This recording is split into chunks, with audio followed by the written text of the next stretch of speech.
Good morning, everybody. Let's have a prayer. We'll get started. Gracious and loving God, thank you for an opportunity to read your word. I pray that you speak to us, let us see you in new ways, and see our story to be your story. I pray these things in Christ's name. Amen. So what we've been doing this semester, we've got, I think, two or three more of these before we break for the holidays. I've been looking at characters, and I've been imagining a screenplay. What if the Bible were a screenplay, and how could we see these figures in a new way?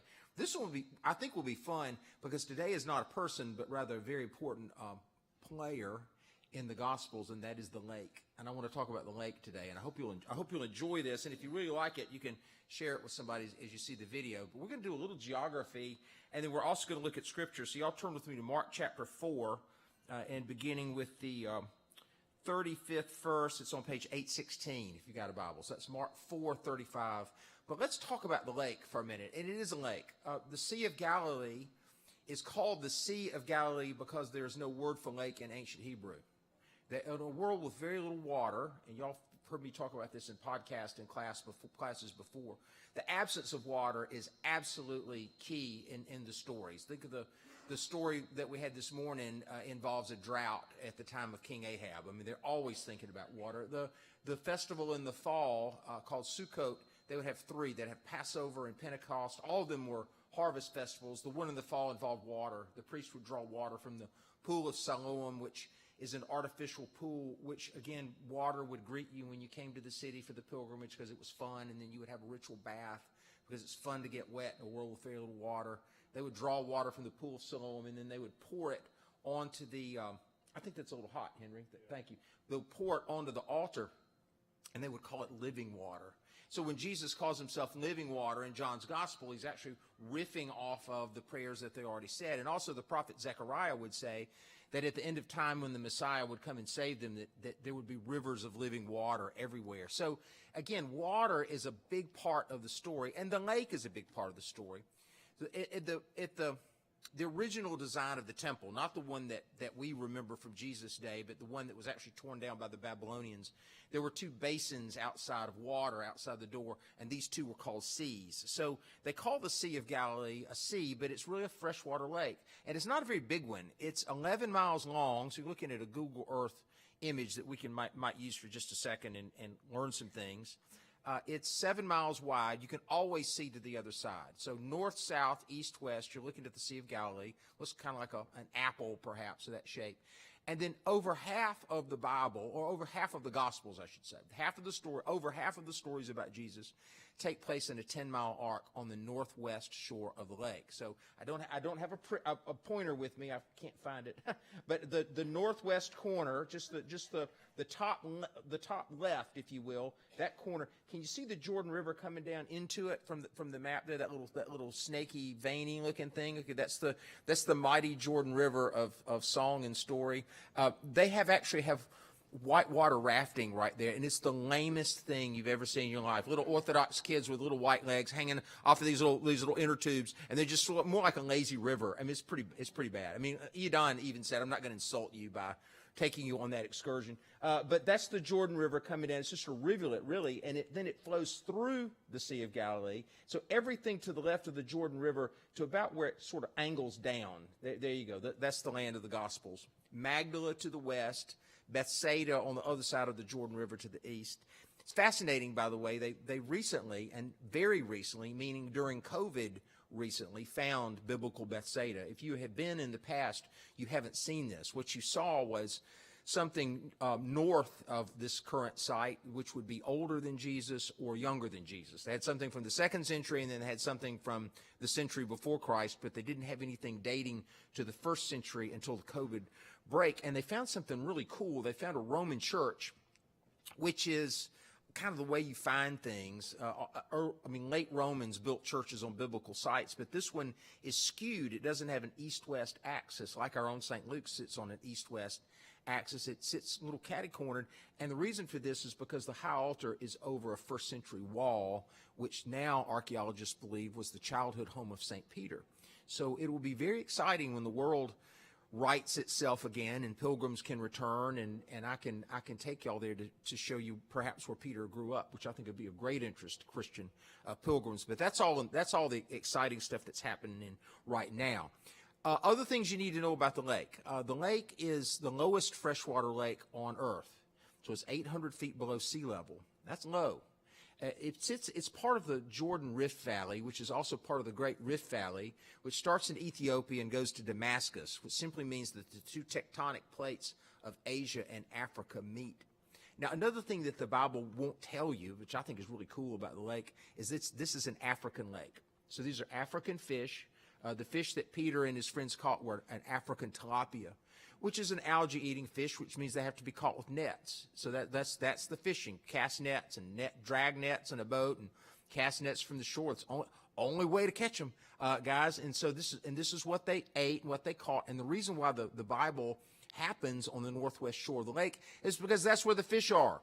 So it's shallow up there and grassy. So this is where they would be. Capernaum would be the major city of that part of the lake in terms of being near a good road for trade, if you will. And this is where the boats were docked. And I can show you where they all tied up today. Because it's in a bowl, it's 800 feet below sea level. The bank is really like mountains. It sits down in a hole. And I'll say some more about that when I talk about the Sermon on the Mount. However, what I want you to look at for just a second is that because it sits in a bowl, storms come up pretty quickly. So think about the stories that you know that have to do with storms. We'll get to one of those in a minute. The eastern side of the lake, while you're looking at this, is the Gentile side of the lake. So Gentiles lived on that part of the lake, and Jews lived in the northwest corner of the lake. And we know this because there are no pig bones on the northwest side of the lake. But there are swine herds on the eastern shore of the lake. It tells us a couple things. One, the Bible describes it exactly. Jesus would leave to his friends and go to the other side. The eastern side of the lake, which would mean the right side, is the other side. Now, my pal Don is from the eastern side of the lake. About halfway down is his kibbutz called En-Gev. And this is where he's awfully proud, and he'll spend an inordinate amount of time telling you that his banana nets are better than anybody else's banana nets. And I have to rein him in because people spend a lot of money to see the land where Jesus lived, and they don't care about banana nets. But he's awfully proud of that. And also he can tell you anything you need to know about dairy cattle, which is just super boring. But he's proud, and he loves it, and that's his home, and that's where he was formed and educated, and so he's from the other side. Something that well, I want to read a story to you. So something that would happen in the Galilee that doesn't happen in Jerusalem is that here at the lake, you've got all kinds of neighbors. So it's different in Judea, in Jerusalem, because everybody's Jewish. There's no diversity. In other words, if you live in a place where everybody's kind of on the same page, that's going to be very different than when you live in a world that's a little more of a melting pot, right? And so the Galilee, you've got Gentile neighbors living up alongside of you. I have a story. Some of y'all might remember this. In the winter of 2019, I was gifted by Edon, really. We came up with the idea in the car. I said, how cool would it be if I could fish with real Galilean fishermen? And so I got picked up at 5:30 in the morning at a hotel in Tiberias by two hulking men in a Russian car smoking something and said, get in. And I thought, wait, oh, well, what could go wrong, right? And so I found myself in a glorified John boat with two oars on the other side. And when they realized I was kind of handy with the oars, my job was to keep the boat steady while they pulled the nets up. And what they would do is they would put out like a gill net, a drift net, if you will, with Clorox jugs or something. I mean, just right. This is basically trot line fishing, and you're pulling them up, and then you're just pulling every and any sort of thing out of there. Remembering that kosher fish have to be fished with scales. So catfish are not kosher. They don't eat those. They just bang them up against the side of the boat. It's absolutely horrifying. And so we're doing that for a while, and then suddenly there's there's no English spoken for 6 hours. It's just monkey see, monkey do Hebrew. But I realize there's a torrent of very angry Hebrew, and these guys have realized that someone has put their net in their territory. So we go over there to fight them. And I'm on the boat. I'm an American pastor, and we're going over there to fight someone who's got their net in the wrong spot. And as the fists are flying and they're screaming, some of y'all have been with me to the Holy Land.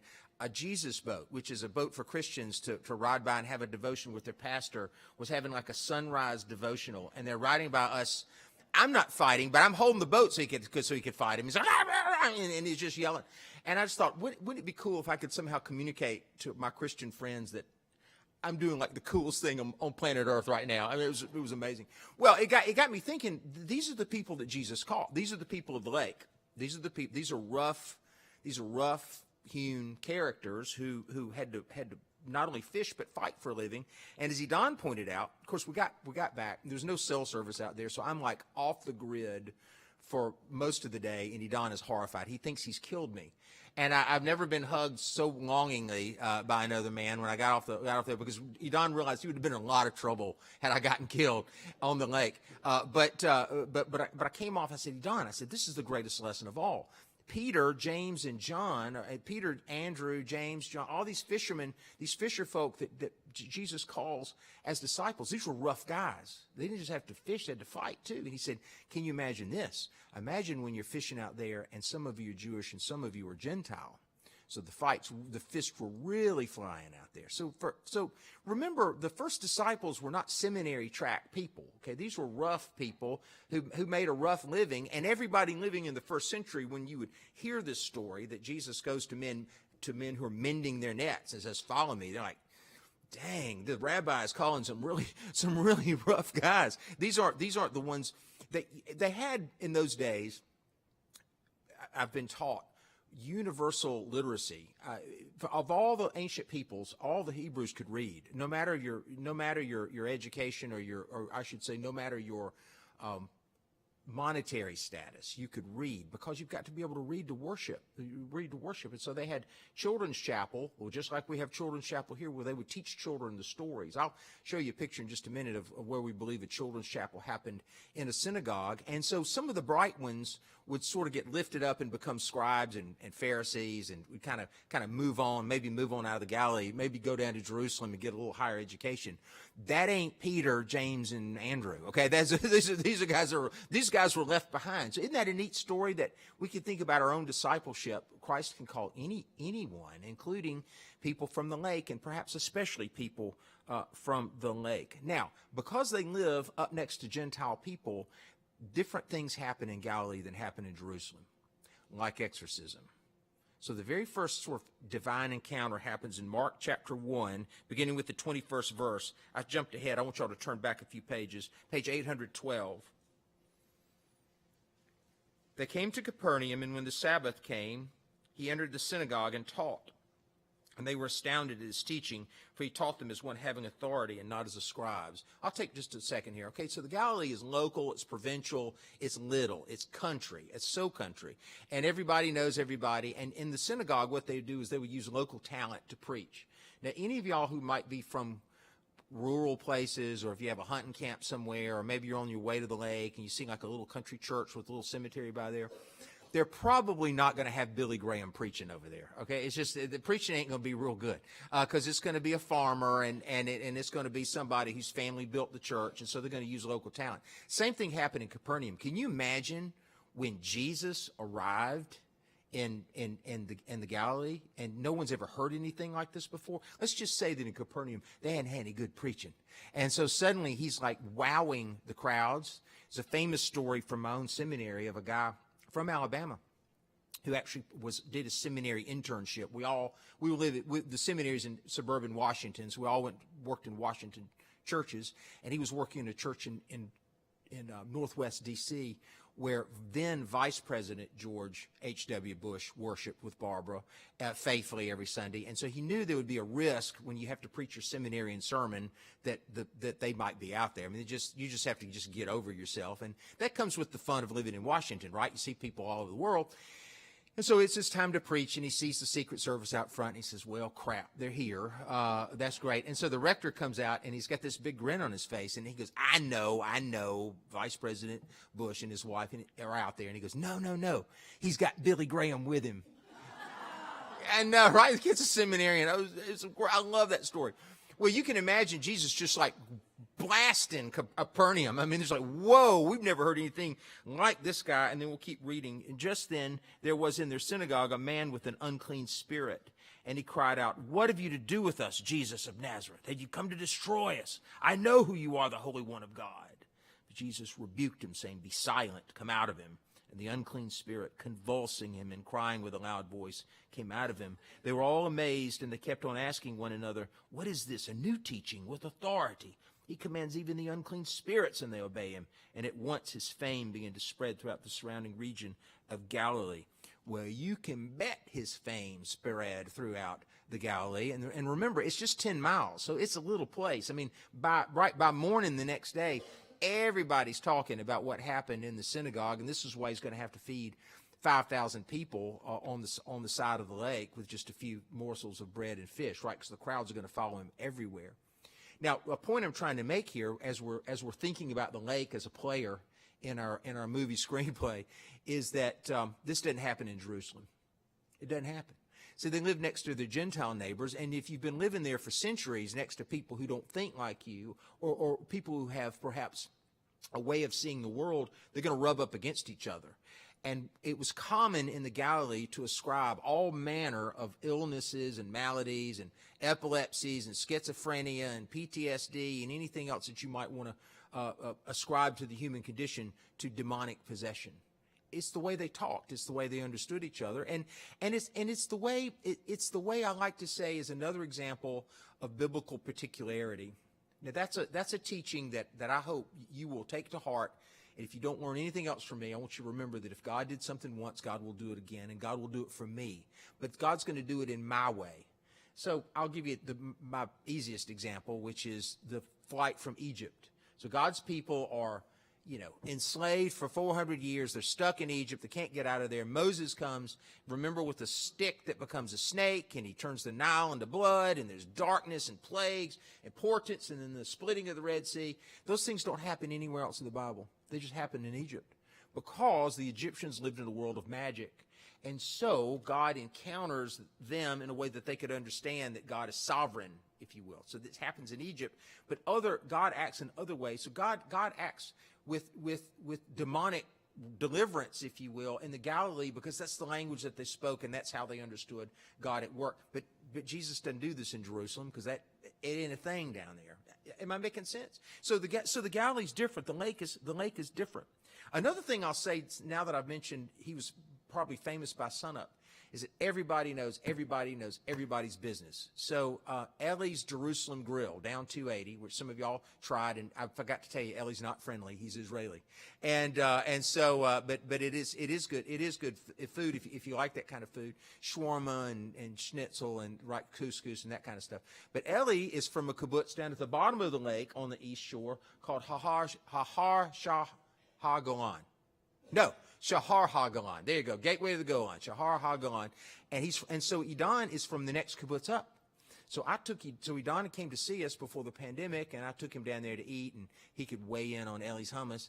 And then I just said to Ellie, I said, hey Ellie, I want you to meet my friend Edon. He says your kibbutz stinks. And then suddenly there's like a torrent of Hebrew back and forth for an hour and a half as they just started talking about who they knew and who dated his sister and their soccer team was better and blah blah blah blah. So it's like a Mount Vestavia thing. It's just what it is. And so they're all jawing, and so what's fun about the Galilee is that everybody knows everybody, and they did in the first century as well. These stories will hang if you just realize that they happen in a real place with a real personality. So I've been going to Israel for a long time, more than 10 years, and some of y'all know this. I'm passionate about it and passionate about it daily, but and want to go back, of course. But back in the day, pre-pandemic, I would always take a sport coat because I wanted to eat a nice meal in Jerusalem. And so it was a weird vacation to pack for because you're in the Galilee first, and that's just unlocked doors and shorts and blue jeans, and then you go to Jerusalem and it's a city, so it's like going from Camp McDowell to London, and so I had a sport coat, but I forgot about it because we weren't wearing it up there, and I left it in the room at the kibbutz, and I said, Edon, can we get FedEx or somebody to send my coat down to the hotel in Jerusalem so it'll just be down there when I need it? And Edon said, oh Rev, no, that's way too expensive. I know a guy. This is the Galilean story. I know a guy. This is what you do up there. You know a guy. When you hitchhike up there, you know a guy. You just know a guy. A guy can get you out of all kinds of trouble. And so my coat did not make it to Jerusalem until the night before we flew out, and it was wadded up inside of a grocery bag, and it smelled like gasoline. So it made it, right? I mean, he was technically he was right, but that coat was never the same. Well, that's the Galilee. Okay, it's not sophisticated. It's provincial. That's something that you need to understand. And so now that I'm giving you a picture of life there, I'll show you a remarkable archaeological find. In 1986, 2 Galilean fishermen during a drought found this hull in the mud in the northwest shore of the lake, in the shallows. Now, what they did, Israelis being so smart and figuring stuff out, is they actually sprayed it with a polyurethane foam to float it. It literally floated after 2,000 years out of the lake, and then they were able to inject it with some sort of polymer so that the wood would not dry. Because once it got dry, it just turned to dust, right? So it's a wooden hull, and I'll tell you about it. It dates from 50 years before the birth of Christ to 50 years after the birth of Christ, which means that it dates precisely to the time of the Gospels. It's made of 12 different kinds of wood, which means that it was a poor boat. It was a poor fishing vessel, not anybody with a whole lot of cash. This is just a working boat. It was actually just retired when it finally just fell apart. They just let it sink in the lake. I mean, they just wore it out. This boat contained Jewish artifacts, including a Shabbos Shomer lamp, which is a lamp that'll burn through the Sabbath, because they can't ignite fire during the Sabbath, so the thing would burn through the Sabbath night. It's just as cool as it could be, because when you start using a little bit of deduction, you can't prove that Jesus rode in it, but I can tell you without a doubt he saw it. And then there are not that many boats really that they had. I mean, boats are expensive, and they used them to travel back and forth, as we know from the Gospels, even to the other side of the lake. It's no stretch that he rode in that boat. There's no stretch. You can't prove it, and yet at the same time, gosh, doesn't it feels about right? And then Moshe and Yuval Lufan found this thing, and Yuval Lufan, after he found the boat, this is a Galilee weirdness thin place story. He starts to carve, and his carvings are all over the world now. He did not carve before he found the boat. He just found some sort of energy from this experience that caused him to become an artist. He's not a Christian person. He's a worshiping Jewish person, but he found some sort of experience from this find that caused him to be a worldwide artist and an advocate for peace. I just think that's just a cool thing to see, because it takes us now to a story that I've got you coached up. Mark chapter 4, beginning with the 35th verse on page 816. All right, remember what we've learned so far. Galilee sits in a bowl. Sea of Galilee is the lowest freshwater lake. Winds get up in there really fast. Actually, you're looking back at the Google Earth model, they come in from the south. There's like a level place down there at the bottom, so the wind comes in there, and then it just bangs around like a pinball. Storms come up really, really, really fast, unexpectedly, because fishermen are not dumb, and they're not going to go out when the weather's bad. But sometimes you can get caught. And when I teach this to our children, I always talk about, have you ever been out on the lake when it got really scary? And they all know about that, right? 4th of July. So there you go. That's a biblical terror right there. So let's read this for a second now that we're coached up. Mark chapter 4, beginning with the 35th verse. On that day when evening had come, he said to them, "Let us go across to the other side." Now we know what the other side means, right? And leaving the crowd behind, they took him with them in the boat just as he was. Other boats were with him. And a great windstorm arose. And by the way, that word windstorm is a specific word. It means a killing storm. This is a bad one. Arose, and waves beat into the boat, so that the boat was already being swamped. But he was in the stern, asleep on the cushion. And they woke him up and said to him, "Teacher, do you not care that we're perishing?" And he woke up and rebuked the wind and said to the sea, "Peace, be still." And then the wind ceased, and there was a dead calm. And he said to them, "Why are you afraid? Have you still no faith?" And they were filled with great awe and said to one another, "Who is this then, that even the wind and the sea obey him?" Okay, we've got new lights in our church now upstairs, and I hope you're enjoying them if you haven't seen them. The feature is that we have the arches lit now for the first time. Each arch has its own uplighting, both the little arches beneath and then the arches above. And that feature is a historically important feature. Nelson Smith was a very, very fine architect who studied under Ted Sorensen, who built the St. Louis Arch. And so it's a very daring arch, like the St. Louis Arch. That was a kind of feature of that school that he attended, and now we can see them. Now, another thing that I want to tell you is the arches are not only pretty, it's intended to be a boat. It's a boat. So we call the nave of the church instead of we say the sanctuary incorrectly. The sanctuary is the area around the altar. The nave is where you all sit, and I get to preach to you in the nave, but the word nave means ship. And so early church architecture from the 3rd century on would create their churches to look like inverted boats so that Christians could remember the story and get into the boat with Jesus. Just remember that next time you're in a storm, because Jesus has authority, even with the word, to still our storm as well. This is where kind of the stories can remind us, right? If God did something for them, God's going to do something for me. And I certainly remember my storms. Okay, this is a fun little exercise. So the Sermon on the Mount happens...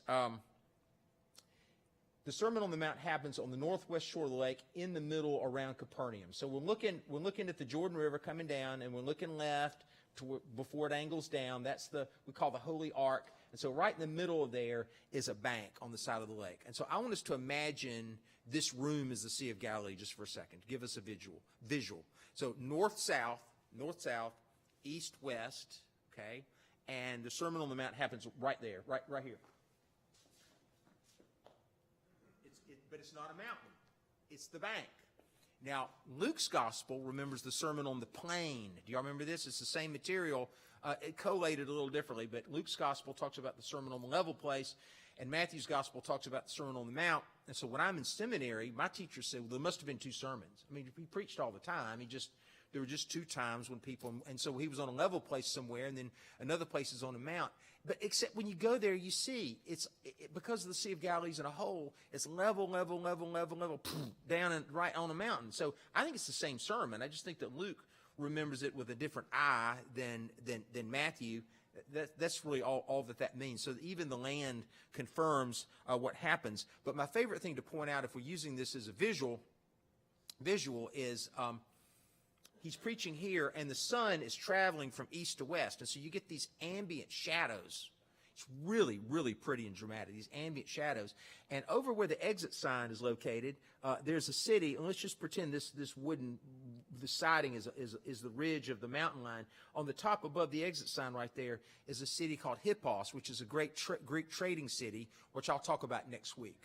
And it's plastered white, so that the evening sun shines on it, makes it glow. And Jesus would say in the Sermon on the Mount, a city on a hill can't be hid. He's just using stuff. He's not just throwing phrases out there. So think of all the famous ways that's been used, right? Either by Reagan or by the Pilgrims or anybody who wants to dream about America being a city on a hill. Well, there was a real city, and it was on a real hill, and it really did glow in the afternoon at the lake. I love that. So what Jesus would do, I want y'all to turn with me to Matthew chapter 5, is he would sit on the bank and he would do something very specific. Now, Jesus was all about theater. It's the principle of biblical particularity we learned about, but also biblical repetition. So a lot of things that happen in the Galilee are the same locations that would happen where Elijah and Elisha would perform their miracles. Like Jesus in Luke's gospel raises a kid from the dead. He's at his own funeral, and his mother's a widow, which means that she has no way to support herself. And Jesus raises the kid up, and everyone says, a great prophet has arisen among us. And we might think that, well, they just didn't understand that he's really the Son of God. No, what they're saying is that Elisha's back. So Jesus was very careful in how he picked locations and the way that he picks things. And so what he does is he goes to this mountain, which is the bank of the lake, and he sits down, which is the way that they teach in those days. It's their custom to teach seated, not standing. And basically he reenacts the giving of the 10 Commandments. He becomes a new Moses. The Sermon on the Mount is a reenactment of Moses' deliverance from Egypt into the land of promise. Jesus' Sermon on the Mount is our deliverance from sin and death into life. It just is what that is. And so this is what he says to them. So on the bank of the lake, he says this remarkable thing. It's on page 785, Matthew chapter 5. When Jesus saw the crowds, he went up the mountain. And after he sat down, his disciples came to him. And then he began to speak and taught them, saying, Blessed are the poor in spirit, for theirs is the kingdom of heaven. We call these the Beatitudes because in Latin, in the Vulgate translation of the Bible, beatu is blessed. So there you go, Beatitudes. We call them that. However, you might be even more surprised to know that in the original language, the word is happy. So I'm going to not say blessed for a second and say happy and see if this doesn't sound weird to you. Happy are the poor in spirit, for theirs is the kingdom of heaven. Happy are those who mourn, for they will be comforted. Happy are the meek, for they will inherit the earth. Happy are those who hunger and thirst for righteousness, for they will be filled. Happy are the merciful, for they will receive mercy. Happy are the pure in heart, for they will see God. Happy are the peacemakers, for they will be called children of God. Happy are those who are persecuted for righteousness' sake, for theirs is the kingdom of heaven. And happy are you when people revile you and persecute you and utter all kinds of evil against you falsely on my account. Rejoice and be glad, for your reward is great in heaven. For in the same way they persecuted the prophets who were before you. That could be kind of weird, right? Happy are those who mourn, happy are those who are persecuted.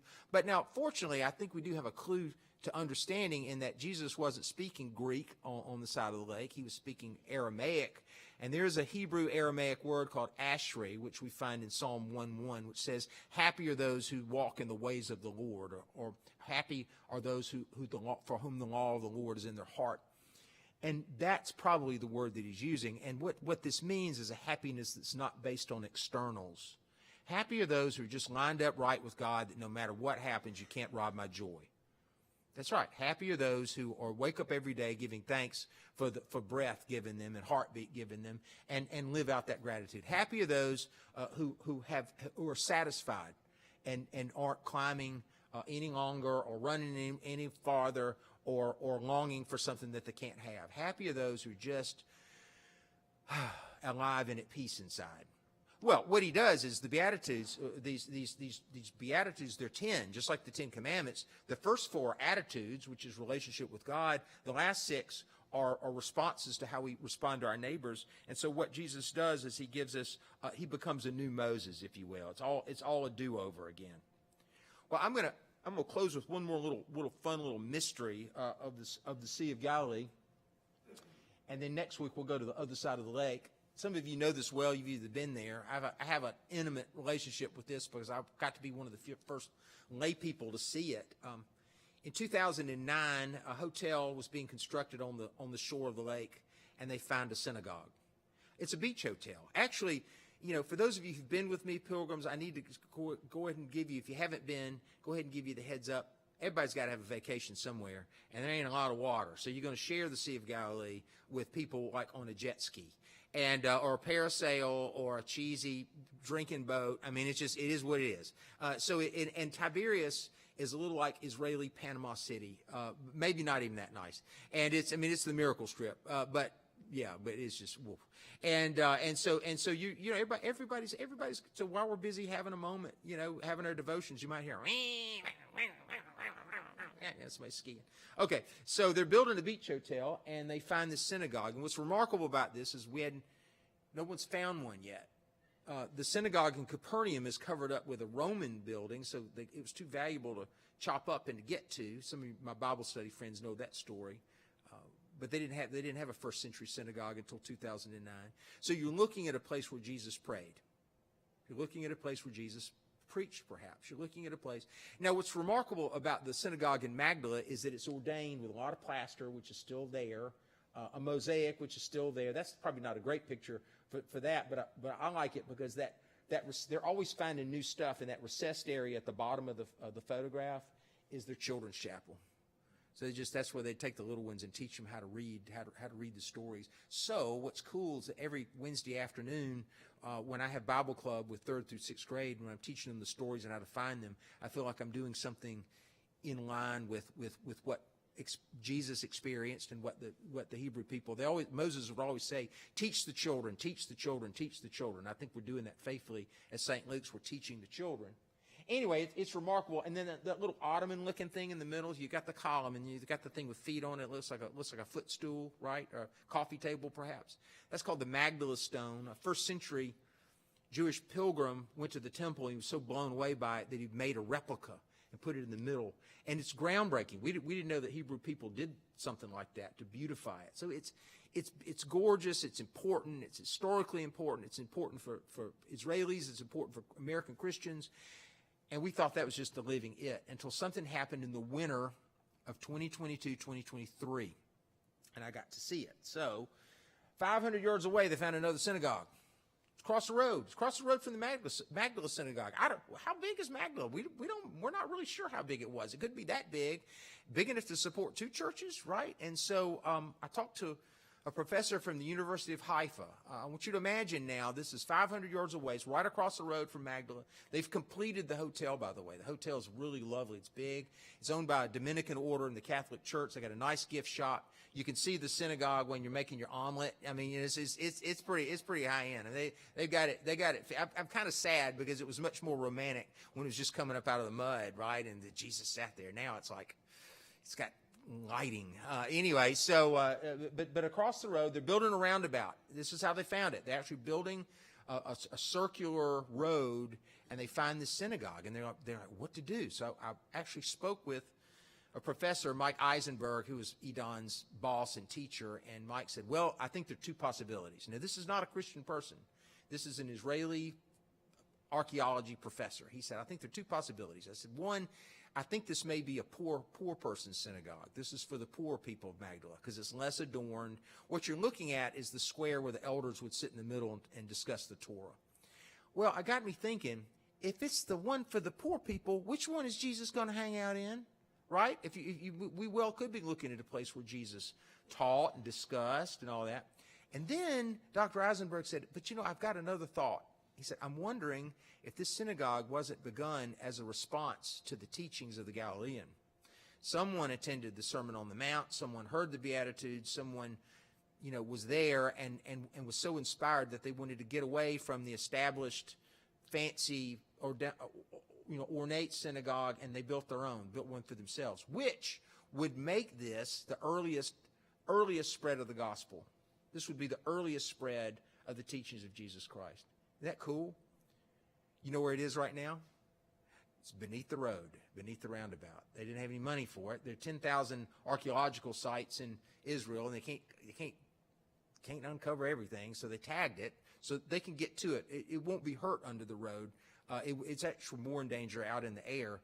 But right now, people are driving to work over the earliest spread of the gospel.